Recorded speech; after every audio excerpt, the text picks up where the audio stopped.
Madam మేము IVF చేయించుకున్నాము, మాకు fail అయింది. అసలు ఐవీఎఫ్ అనేది ఎన్నిసార్లు చేయించుకోవచ్చు అని ఒక పేషెంట్ అడిగారు. దాని గురించి తెలుసుకుందాం.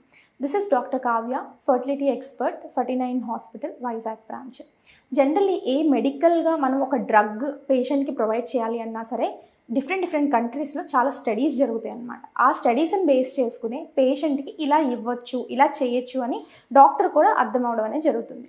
ఐవీఎఫ్ దగ్గరికి వచ్చేసరికి వెరీ లెస్ స్టడీస్, చాలా తక్కువ మంది ఎన్ని ఐవీఎఫ్ సైకిల్స్ చేయించుకోవచ్చు అని చేయడం అనేది జరిగింది.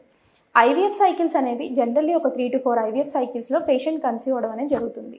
ఇన్స్పైట్ ఆఫ్ 3 to 4 ఐవీఎఫ్ అయిన తర్వాత పేషెంట్ కన్సీవ్ అవ్వలేకపోతున్నారు అంటే దెర్ ఆర్ డిఫరెంట్ ఫ్యాక్టర్స్, చాలా ఫ్యాక్టర్స్ అనేవి ఉంటాయన్నమాట. సో ఫస్ట్ ఐవీఎఫ్ సైకిల్లో ఫెయిల్ అయినట్టయితే ఎంబ్రియోస్ కానీ ఉంటే కనుక ఖచ్చితంగా ఎంబ్రియో ట్రాన్స్ఫర్ అనేది చేయించుకోవడం అనేది చాలా మంచిది.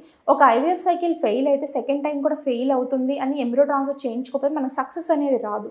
సో ఫస్ట్ ట్రీట్మెంట్ అనేది చేసుకున్న తర్వాత జనరల్లీ సెకండ్ ఎంబ్రియో ట్రాన్స్ఫర్కి వెళ్ళేటప్పుడు చాలా చేంజెస్ ఇన్ ద ట్రీట్మెంట్ అనేది చేయడం అనేది జరుగుతుంది. అంటే బేబీ అనేది ఎందుకు ఇంప్లాంట్ అవ్వలేదు, యూట్రస్ అనేది బాగుందా లేదా, హిస్ట్రోస్కోపీ ఏదైనా అవసరం పడుతుందా పేషెంట్కి, ఇంకేదైనా ఫ్యాక్టర్స్ మనం ఏమైనా ఇంకా జాగ్రత్తగా చూసుకుంటే ఇమ్యునలాజికల్ ఫ్యాక్టర్స్ చేయించుకోవచ్చు, జెనెటికల్ ఫ్యాక్టర్స్ అనేవి ఉంటాయి. వీటన్నిటిని నిర్ధారించుకుని తర్వాత ట్రీట్మెంట్ అనేది ప్రొవైడ్ చేయడం అనేది జరుగుతుంది అనమాట. కొంతమందికి ఐవీఎఫ్ ఫెయిల్ అయ్యడానికి కారణం వచ్చేసి కాన్సాగ్యునస్ మ్యారేజెస్, అంటే భార్యాభర్తలు దగ్గర సంబంధం వాళ్ళు ఉంటారు. ఆ దగ్గర సంబంధులు ఉండడం మూలంగా వాళ్ళు న్యాచురల్గా ట్రై చేసినా కాదు, ఐవీఎఫ్లో కూడా ఏంటంటే జెనెటికల్ ప్రాబ్లమ్స్ ఉండడం మూలంగా జరగకపోవడం అనేది జరుగుతుంది అనమాట.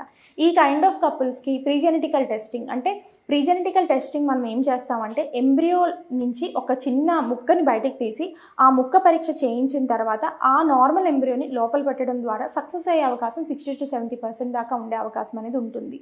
రెస్ట్ ఆఫ్ ద 20 to 30% ఎందుకు ఐడెంటిఫై చేయలేము అంటే ఓన్లీ జెనెటిక్స్ని బేస్ చేసుకుని ఒక్కటే ఎంబ్రియో ట్రాన్స్ఫర్ అనేది ఇంప్లాంటేషన్ అనేది ఆధారపడి ఉండదు.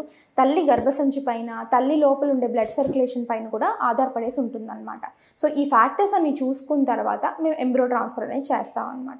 సో ఇప్పుడు ఈ పేషెంట్ అడిగిన క్వశ్చన్, మేడం ఎన్ని చేయించుకోవచ్చు ఐవీఎఫ్స్ అని చెప్పేసి.